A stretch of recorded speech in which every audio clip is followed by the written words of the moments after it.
제가 오늘 읽었던 본문에 보면 바울이 되게 재미난 표현들을 많이 씁니다. 성경은 그냥 옛날에 쓰여진 재미없는 고대 문서 이렇게 치부하지 말고 그런 책이었으면 2000년 전에 벌써 절판되고 사라지지 않았을까요?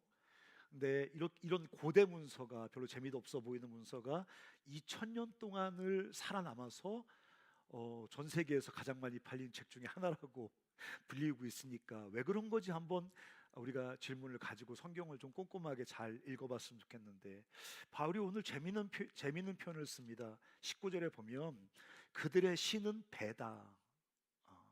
배, 그죠? 배, 그 물에 떠다니는 배 말하는 거 아닙니다. 우리 몸에 있는 그 배 말하는 거거든요. 그들의 신, 그들이 섬기는 그들의 하나님은 배다, 이런 표현을 하거든요. 배를, 복근을 굉장히 중요하게 생각하나 보다, 뭐 그런 말 아닌 거 아시겠죠? 먹는 것을 좋아한다, 뭐 이제 이렇게 표현할 수도 있지 않습니까? 근데 그들의 배는, 그들의 신은 배다. 그들이 섬기는 신, 그들이 섬기는 하나님, 그들의 인생의 목적인 신은 바로 배다, 이렇게 표현했습니다. 배가 상징하는 것은 욕망입니다. 그러니까 그들의 신은 배다라는 말은 그들은 배로 상징되는 욕망을 위해 사는 삶이라는 얘기를 하고 있는 거예요.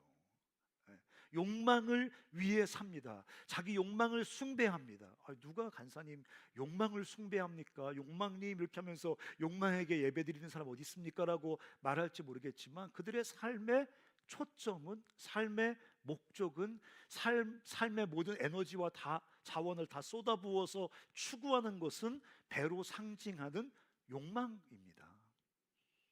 그것을 채우고, 그걸 또 충분히 채우고, 이것이 삶의 표대예요. 그러니까 바울이 지금 뭐라고 표현했냐면 그들의 신은 배다, 이렇게 말합니다.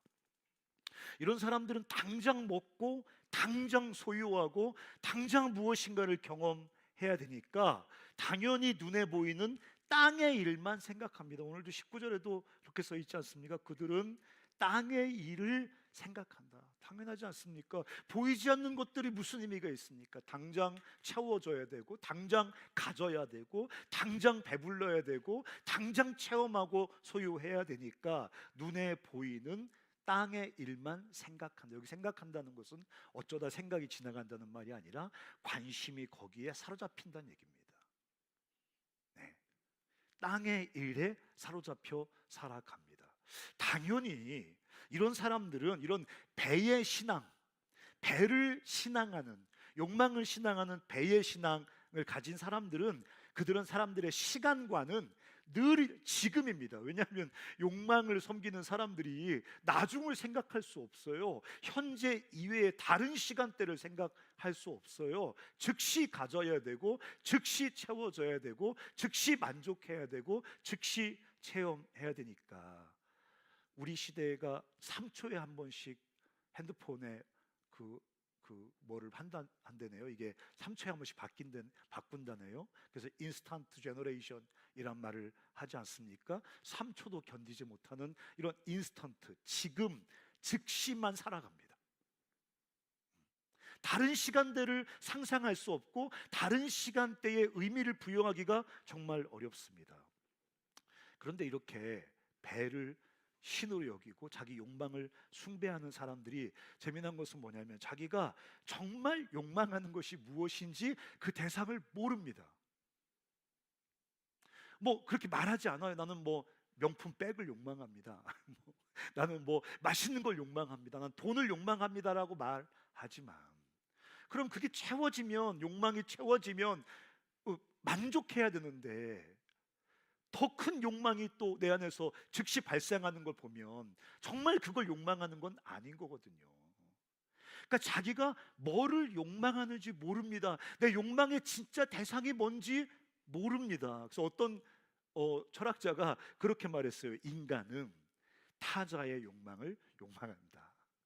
제가 그걸 읽으면서 박수를 쳤어요. 타자의 욕망을 욕망한다. 진짜 내가 욕망하는 게 뭔지 모르니까 타자들이 욕망하는 걸 욕망합니다. 혹시 그게 내 욕망의 대상 아니야? 내게 필요한, 내가 욕망하는 게 정말 타자들이 욕망하는 그거 아닐까 하고 내가 욕망하는 것이 뭔지 모르니까 타자의 욕망을 욕망합니다. 더 쉽게 얘기하면 욕망 자체를 욕망하는 거예요. 한마디로 말하면 현재에 갇혀서 채워지지 않는 욕망에 쳇바퀴를 돌리는 거거든요. 욕망이라는 것은 본질적으로 채워지는 무엇이 아닌 겁니다. 네. 그러니까 제가 이거를 배를 너희의 신은 배라고 하니까 제가 장난으로 제 노트에 썼어요. 배도교구나, 배도교. 우리 기독교인데 배도교가 있는 겁니다. 욕망을 숭배하는 배도교 신자들이 많이 있는 겁니다. 기독교 안에 이게 들어와서요, 기독교 안에서도 즉시 채워져야 돼요. 즉시 뭔가 체험해야 돼요. 즉시 응답돼야 돼요. 그건 기독교가 아니에요. 기독교가 말하는 하나님의 일하심이 아니에요. 그건 기독교 안에 욕망을 숭배하는 것이 기독교 안에 들어와서 변질된 배도교에 불과해요. 무엇보다 이런 배도교, 이런 말해서 죄송합니다. 이런 배도교는 그리스도의 십자가의 원수로 행하게 돼 있어요. 뭐 그렇게 심각하게 얘기합니까? 그냥 욕망에 좀 휘둘리는 사람 이렇게 얘기하면 되지, 뭘 이렇게 배도교, 욕망을 신으로 섬기는 사람은 십자가의 원수로 행한다고 말하거든요. 이건 제 말이 아니라 바울이 지금 18절에 한 말이에요. 여러 사람들이 그리스도의 십자가의 원수로 행한다. 이 배가 신인 사람들, 욕망에 종살이하는 사람들은 필연적으로 십자가의 원수로 행하게 된다는 거예요. 왜 그럴까요? 십자가는요, 이런 욕망을 추구하는 삶과 전혀 다른 방식의 삶을 우리에게 말하거든요. 십자가 나를 위해 죽으시고 나의 죄를 위해 죽으신 고마우신 하나님의 사랑의 상징, 네, 맞아요. 근데 그건 하나의 내 죄사함의 사건으로 끝나는 게 아니라 예수 그리스도의 십자가는 우리에게 전혀 다른 삶의 방식을 보여주는 거예요. 제시하는 거예요. 너의 배를 그냥 너의 신은 배라. 그 욕망을 추구하는 그 살아가는 그 삶 말고 전혀 다른 삶의 방식을 우리에게 보여주고 제시한단 말이에요. 십자가가 말하는 게 뭐예요? 즉각적 만족이 삶의 전부가 아니라는 걸 말하는 거예요. 네. 십자가가 우리에게 말해주는 삶은 즉각적 만족, 즉각적 배부름, 즉각적 어떤 욕망의 채워짐, 이게 삶의 전부가 아니고 그게 참된 삶의 본질이 아니란 말을 우리에게 굉장히 충격적으로 던져주는 거예요. 그러니까 진짜 아이러니죠. 십자가를 메고 다니면서 즉각적 만족의 종살이를 해요. 네. 십자가가 우리나라의 온 천지를 다 덮어서 도대체 카페 숫자와 교회 숫자가 뭐가 더 많냐, 뭐 이런 웃기는 얘기가 나올 정도로 십자가가 온 민족을 다 뒤덮고 있음에도 불구하고 즉각적 만족에 종살이하는 그들의 신은 배인, 이런 사람들이 꽉 차 있다는 건 아이러니죠, 사실은. 여러분, 십자가가 우리에게 말해주는 게 뭐예요? 부활의 영광은 죽음을 지나서만 경험된다는 걸 말해주는 거예요. 죽음을 지나서 부활의 영광에 이른다는 거예요. 이게 십자가로 상징되는 기독교가 말하는 삶의 본질입니다. 이런 게 성경이 여러 번 나와요. 마태복음에 보면 너희가 너희 목숨을 잃으면 얻겠고 얻으려고 하면 잃는다는 말이 나와요. 그러니까 기독교는 우리에게 네가 당연하게 생각하는 그 욕망의 배를 섬기는 삶 말고 다른 삶이 존재하고 그 삶이 참 삶이라고 다른 삶을 끊임없이 상상하게 해준단 말이에요. 목숨을 잃으면 얻겠고 얻으려고 하면 잃는다는 거예요. 또 뭐라고 써 있습니까? 고난을 당하면 그 고난과 비교할 수 없는 영광을 얻게 된다는 거예요. 무슨 말입니까? 영광에 이르는 길은 고난을 지나야만 이룰 수 있다는 말을 하는 겁니다. 전혀 다른 말을 하는 거예요. 세상은 뭐라고 말합니까? 고난 따위는 지워버려야 돼. 고난은 우리 삶에서 남김없이 흔적도 없이 거세버려야 돼. 그래야 영광을 얻을 수 있어라고 말하지만 그리스도의 십자가는 전혀 다른 삶을 우리에게 상상하라고 도전하는 거예요. 고난을 지나야만 영광에 이룰 수 있다. 마태복음 20장에도 낮아지는 사람이 높아질 것이다. 네. 십자가는 더 나가서 참되고 가치 있는 삶은 기다림을 통해서만 얻어진다고 말하는 거예요. 우리 시대는 자기 배를 신으로, 욕망을 자기 삶의 유일한 목적으로 붙들고 살아가는 사람들은 즉시 채워지는 것만이 참된 삶이라고 생각하고, 즉시 채워지는 것이 성공이라고 생각하지만, 예수 그리스도의 십자가는 우리에게 뭐를 말해주는 겁니까? 진짜 참된 삶은 기다림 너머에 있다는 걸 말해주는 거예요. 고린도전서 15장에 보면 이런 말이 나와요. 그리스도께서 우리 죄를 위하여 죽으시고 장사 지낸 바 되었다가 사흘 만에 살아나셨어요. 예수가 십자가에서 빨간 망토 걸치고 즉시 하늘로 튀어 올라간 게 아니에요. 예수가 십자가에 죽자마자, 숨이 넘어가자마자 즉시 일어난 거 아니에요. 3일 동안 죽음 속에 계셨어요. 3일 동안 죽음을 참으셨어요. 3일 동안 죽음을 기다리셨어요.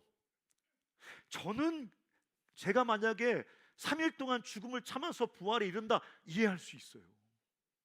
근데 하나님은, 예수 그리스도는 죽음이 불가능한 분이에요. 죄의 싹인 죽음을 증오하는 분이에요. 주님이 당신의 능력과 사랑으로 죽음을 깨뜨리는 분이세요.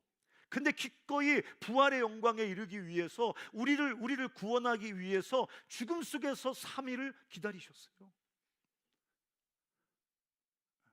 십자가는 기다림을 통해서만 참된 삶의 가치를 경험할 수 있다는, 세상과 너무 다른 삶의 방식을 우리에게 강력하게 도전하고 있는 거예요. 그러니까 욕망을 지금 즉시 채우려 하는 배의 신앙, 배도교는 십자가의 원수가 될 수밖에 없는 거예요.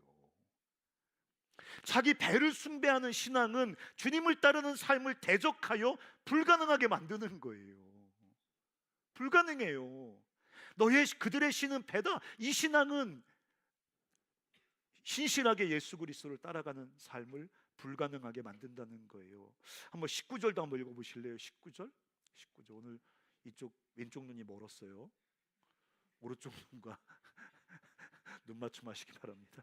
19절 한번 읽어보겠습니다. 시작.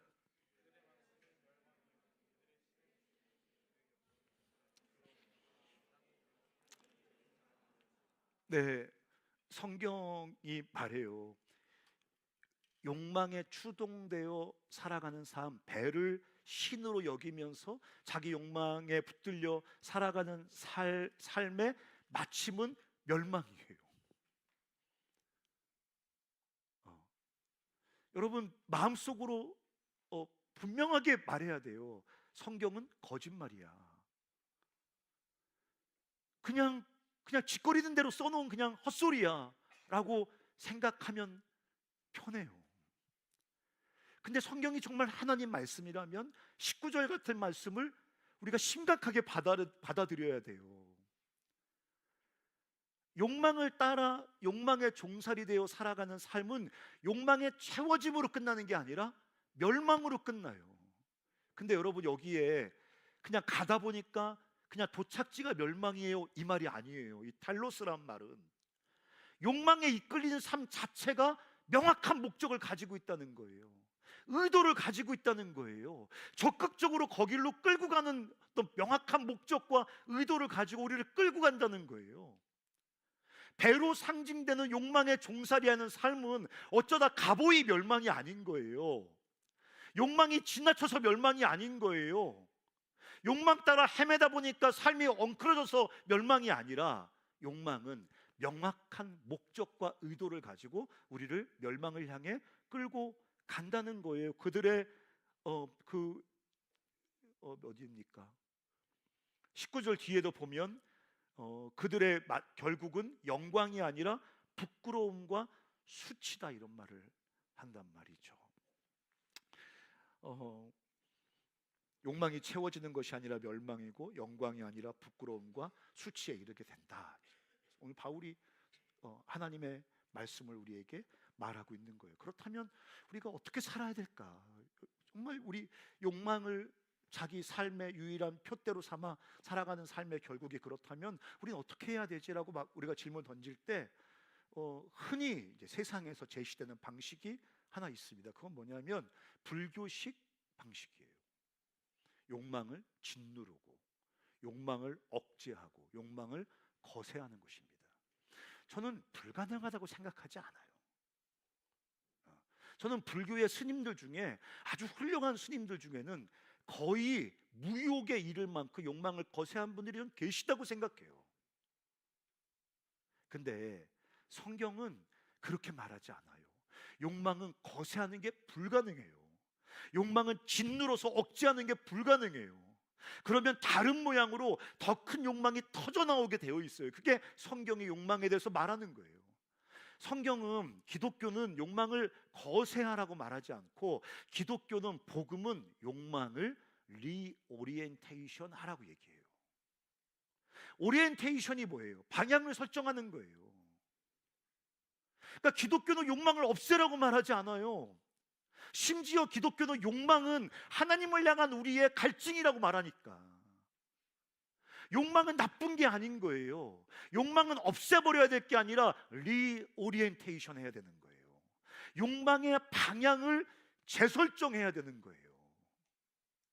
그러니까 욕망은 없애는 게 아니라, 우리가 이 기독교 신앙 하다 보면, 주님을 섬기다 보면 자기 욕망을 막 짓누르고 거세하는 게, 막 욕망을 막 파괴하는 게 주님을 따르는 방식이라고 생각하는데, 기독교는 전혀 그런 식으로 말하지 않습니다.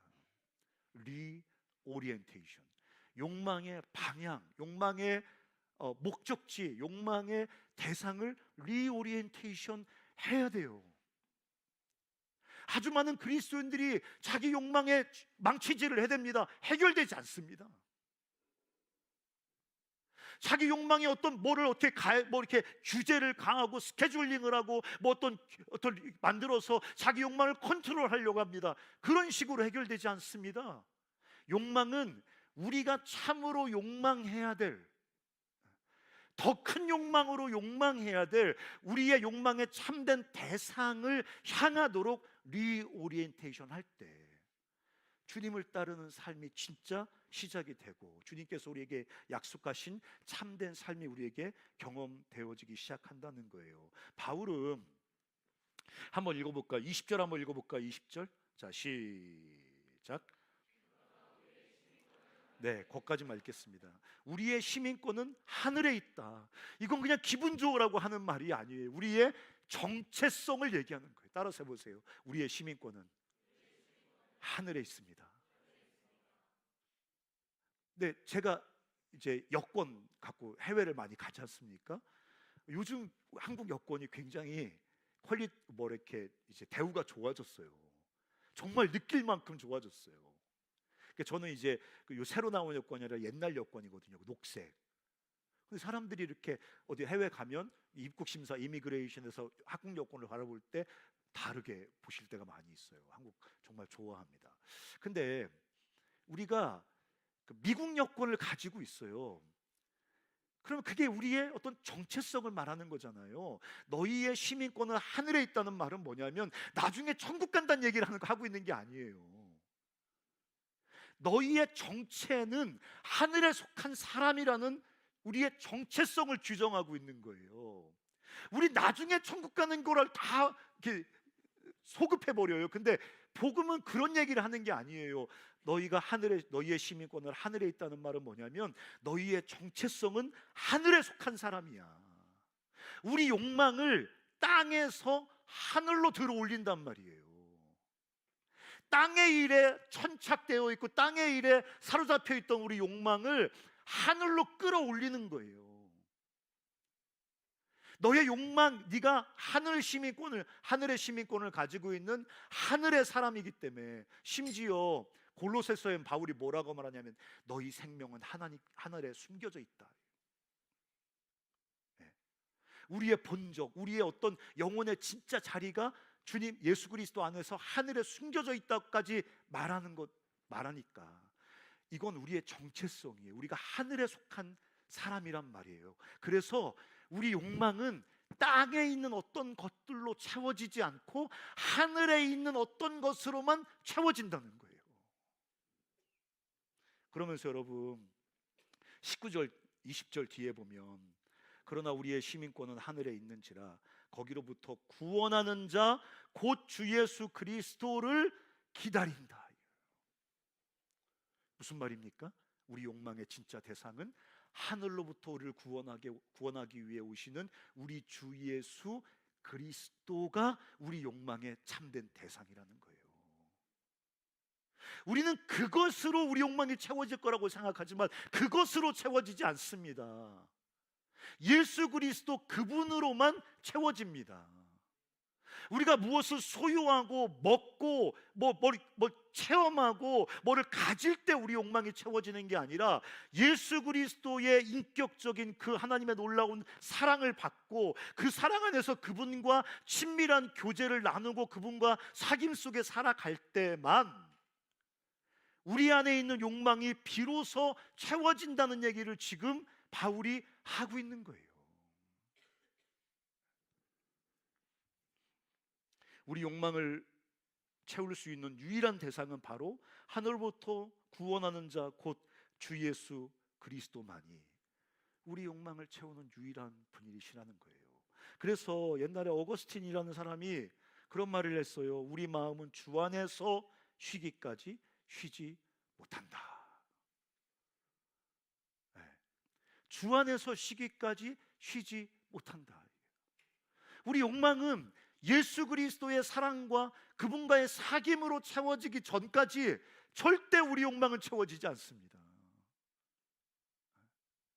대상만 바꿔가면서 끊임없는 헐떡임과 목마름 속에서 신음할 수밖에 없다는 거예요. 그래서 바울이 지금 너희는 너희의 시민권은 하늘에 있어. 너희는 하늘에 속한 사람이야. 그 말은 무슨 나중에 천국 간다, 나중에 천국 가서 무슨 보상받는다 이런 개념이 아니라 너희는 하늘에 속한 사람이고 하늘로부터 우리에게 오시는 예수 그리스도의 사랑과 그분과의 사귐 속에서만 참된 배부름을 경험할 수 있는 그런 존재라는 우리 정체성을 얘기하는 거예요.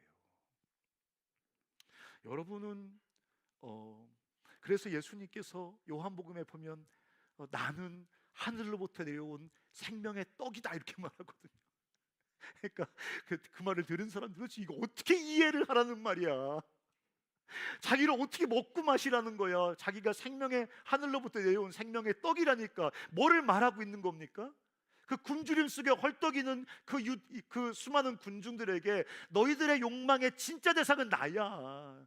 지금 배고프고 당장 먹을 게 필요한 것 같고 이게 필요한 것 같고 저게 필요한 것 같고 이게 이루어져야 되고 저게 이루어져야 될 것 같지만 정말 너희들의 욕망을 채울 수 있는 대상은 하늘로부터 내려온 생명의 떡인 바로 나야라고 그 말을 하고 있는 거예요. 주님이 요한복음 4장에 보면 사마리아 여인에게 뭐라고 말합니까? 내가 너에게 생수를 주겠다 그러거든요.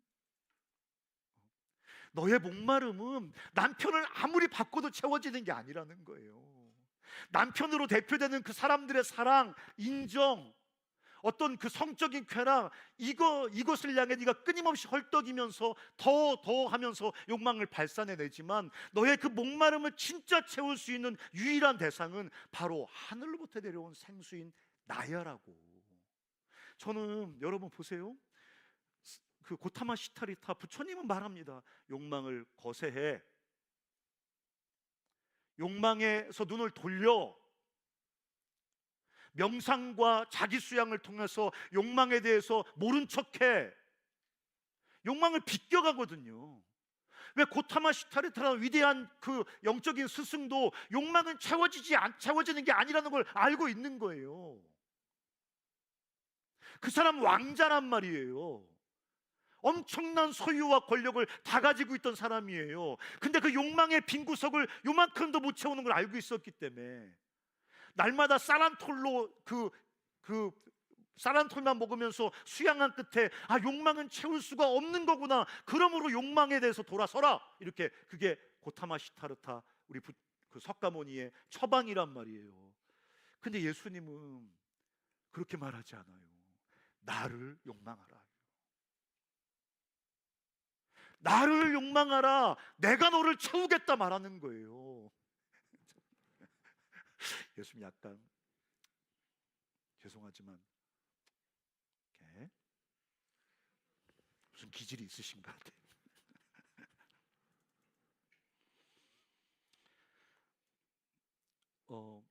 이런 예수 그리스도의 방식은 배의 신앙, 배도교와 어떤 데서 또 차이가 나냐면 시간을 바라보는, 타임라인을 바라보는 사고 자체가 달라요. 배의 신앙은, 욕망의 신앙은 현재밖에 존재하지 않아요. 즉시 채워야 되고, 당장 채워야 되고, 당장 움켜져야 돼요. 지금 욕망이 채워졌느냐, 지금 내 손에 쥐어졌느냐, 지금 내가 그것을 소유했느냐라는 질문만 존재해요. 그 질문 위에서 살아가요, 삶을. 현재라는 그 선밖에 없어요, 시간, 타임라인이. 근데 그리스도를 향한 욕망은 기본적으로 기다림이에요. 여러분 보세요. 거기 보면 20절 다시 한번 읽어보실래요? 20절 한번 시작.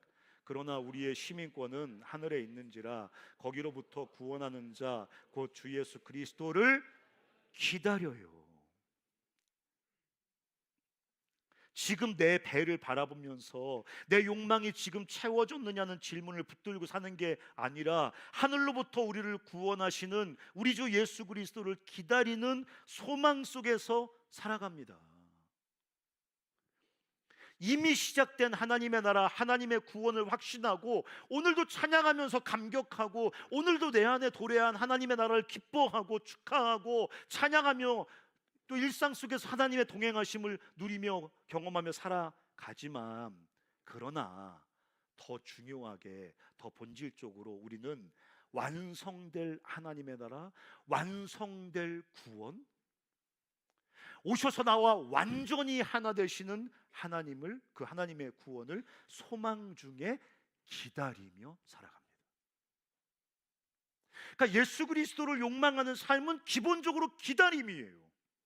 지금 다 체험할 수 없어요. 지금 다 승리할 수 없어요. 지금 병 다 낫고, 지금 장애 다 사라지고, 지금 내 죄와 연약함 다 사라지고, 그건 기독교가 아니에요. 내가 구원을 받았고 의롭게 되었고 죄사함 받았고 뭔가 주님의 구원을 경험했지만, 그러나 더 많이 우리는 여전히 주님을 기다려요. 주님과 하나 될 때를 기다려요. 주님을 더 사랑할 때를 기다리고, 주님의 완전한 내 안에서 죄와 불의를 없앨 때를 기다리고, 내 연약한 몸과 연약한 인격을 완전히 치유할 때를 기다리고, 우리는 구원하실 주님을 기다리면서 주님을 욕망한다는 것입니다. 여러분 한번 읽어보세요. 21절 한번 읽어보겠습니다. 21절 시작. 다시 한번 시작. 네, 죄송합니다. 21절 좀 띄워주세요. 네, 읽겠습니다. 시작.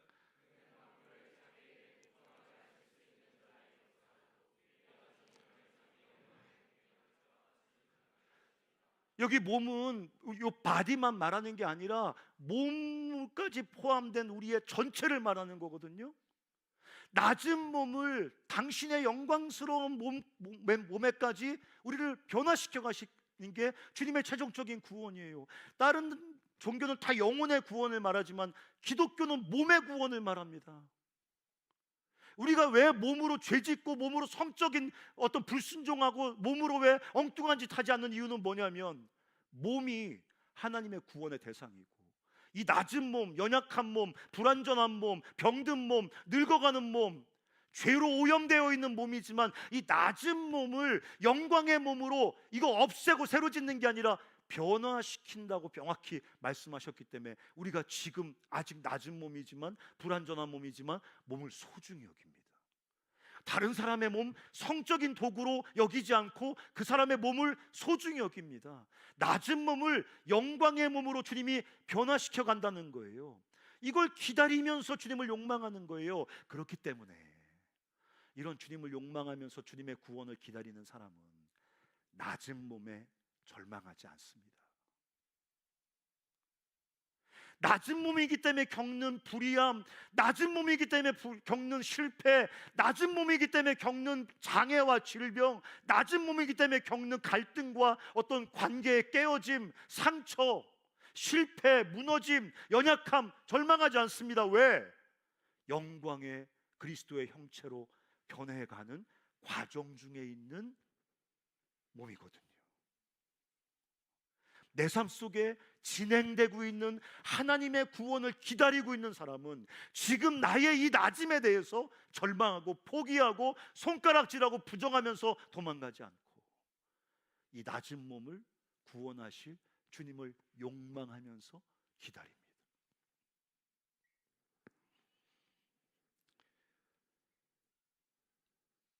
그래서 우리가 낮은 몸의 실존을 살면서 신음이 나오지만, 고통스럽지만 아멘 주 예수여 오시옵소서, 마라나타라고 주께 기도하면서 오셔서 나를 구원하실 그분을 욕망하면서 기다리는 것입니다.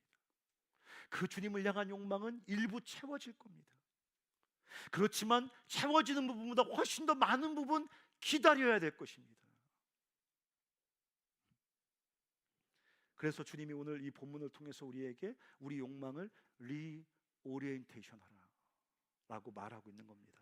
마지막 제가 좀 결론처럼 말하고 싶은 것은, 그렇다면 어떻게 욕망을 리오리엔테이션 할까요? 오늘 설교 들었으니까 집에 가서 리오리엔테이션 이렇게 하면 리오리엔테이션 되나요?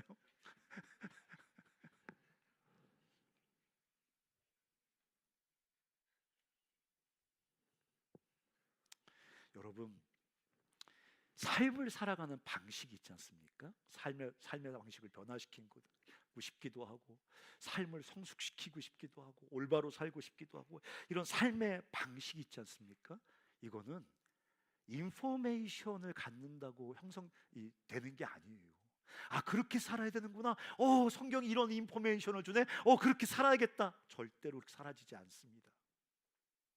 우리 욕망이 리오리엔테이션 되는 것은 어떤 정보, 어떤 방법, 어떤 이런 how to 뭐 이런 걸 갖는다고 되는 게 아니에요. 인포메이션이 아니라 포메이션 되는 거라고 써 있어요. 형성되는 거예요. 정보, 지식 뭐 이런 걸 얻는다고 되는 게 아니라, 설교 말씀 들었으니까 집에 가서 리오리엔테이션 해야지 이렇게 된다는 게 아니라 형성되는 거예요. 포메이션, 형성되는 거란 말이에요. 근데 이렇게 말했어요. 공동체의 실천 속에서, 잘 들으세요, 선배와 동료를 모방하며 함께 익히는 것이다.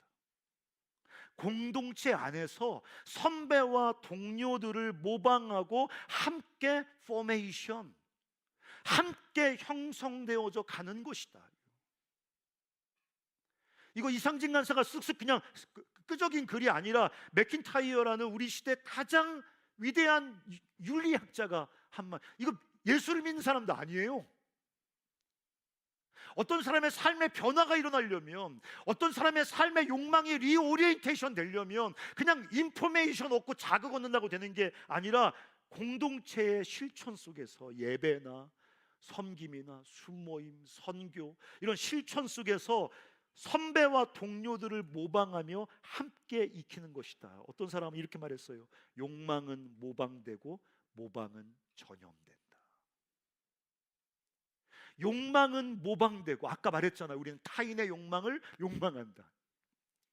내가 정말 욕망하는 게 아니라 어떤 사람이 그거를 욕망하니까, 타인들이 그걸 욕망하니까, 그게 내가 욕망하는 건지 알고 그걸 욕망해요. 욕망은 모방되고 모방은 전염된다. 그러니까 참된 것을 욕망하는 그리스도의 몸된 공동체 안에서만 우리는 욕망의 리오리엔테이션이 이루어진다는 거예요. 우리가 다 불완전하지만 그래도 우리 찬양하고 말씀 듣고 기도하고, 우리가 함께 서로 교제하고 동령하고 울고 죄를 고백하면서 나는 정말 예수 그리스도를 욕망할 거야, 내 욕망의 대상은 내가 자주 실패하고 방황하고 엉뚱한 데가 서칫해서 이렇게 고통스럽지만 나는 내 욕망의 대상이 그리스도인 걸 알아. 그렇게 되기 위해서 나는 지금도 몸부림을 치고 있어. 이런 고백과 찬양과 결단과 함께 나누는 기도 속에서 그 욕망은 번져간다는 것입니다. 그 욕망은 우리 안에 함께 형성이 된다고 말하는 거예요. 그들의 신은 배라 그러잖아요. 이 세상도 공동체거든요. 이 세상 공동체 안에서 우리도 모르게 거짓 욕망 시스템을 모방하면서 흡수해요. 아무 생각 없이 광고를 봐요. 여러분, 광고는 물건 사라고 보여주는 게 아니라 가치를 판매하는 거란 말이에요. 가치관을 판매하는 거란 말이에요. 이것이 없으면 너는 얼마나 허접한 인간인지를 끊임없이 우리에게 주입시키는 거란 말이에요.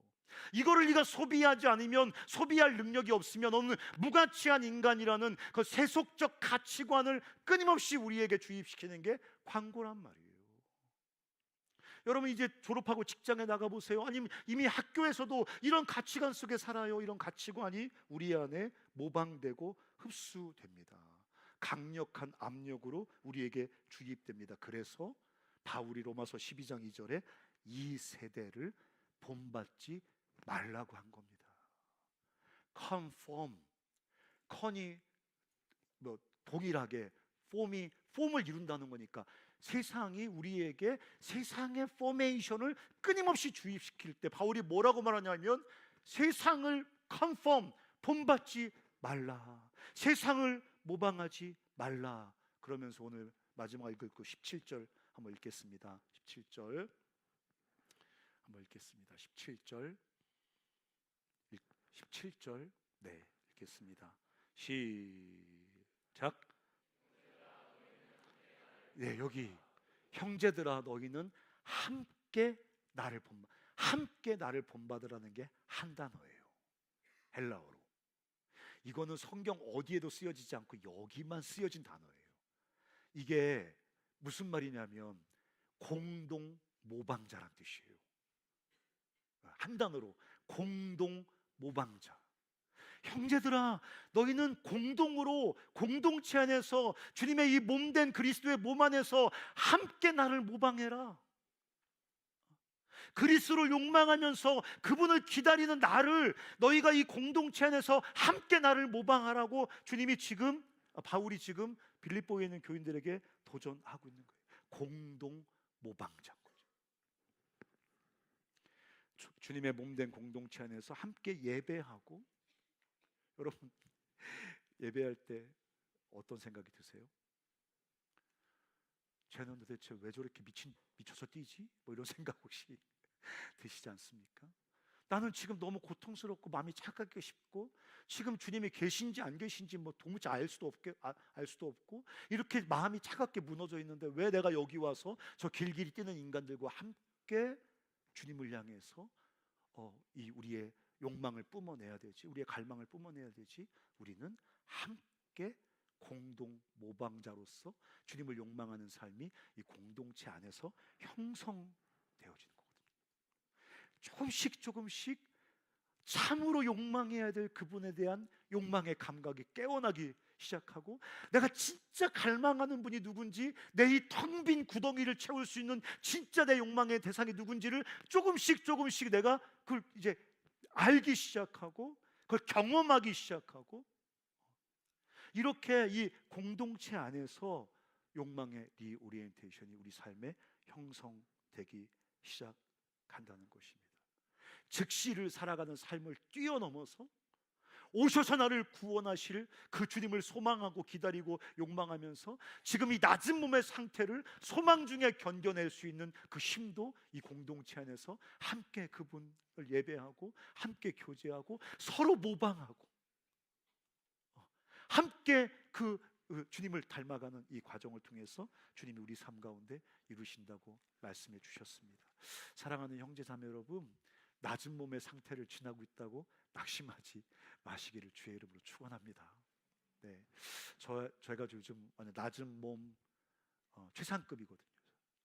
낮은 몸 최상급의 시즌을 지금 지나고 있는데 이 말씀을 묵상하면서 하늘로부터 구원하러 오시는 그 주 예수 그리스도를 더 간절히 기대하게 됐어요. 근데 낮은 몸의 이 시즌을 낙심하지 않고 절망하지 않고 주님이 영광의 몸으로 만들어가는 그 과정인 것을 다시 한번 바라보면서 더 일어나서 주님을 더 간절히 욕망하고 주님과의 사랑의 교제 속에서 주님이 어떻게 내 삶의 텅 빈 이 구덩이를 채우시는지를 지켜보기로 결단하는 그런 시간을 가졌는데, 우리가 연약하기도 하고 실패하기도 하고 벗어날 수 없는 죄악과 더러운 습관 속에서 신음이 배어나오기도 하고 도무지 감당할 수 없는 무덤 같은 삶의 상황 속에서 내가 과연 버텨내고 살 수 있을까, 이런 두려움이 밀려오기도 하고, 다른 사람은 저 앞에 내달리고 있는 것 같은데 나는 한 발자국도 이 진흙탕에서 벗어나지 못하고 끊임없이 실패의 쳇바퀴를 돌리면서 좌절이 몰려오기도 하지만, 주님께서 이 그리스도의 몸된 공동체 안에서 우리 낮은 몸을 당신의 그 영광의 형체로 변화시키시겠다고, 우리 그 욕망을 리오리엔테이션 하시겠다고, 그래서 우리가 참으로 그분 안에서 우리 욕망에 채워지는 그 하나님 나라의 놀라운 은혜를 경험하게 하시겠다고 우리에게 도전하시는 이 도전 앞에서 다시 한번 형제와 자매들과 함께 주님을 향해 헐떡인 하나님의 사람으로 자라가기로 결단하는 여러분 되시기를 바랍니다.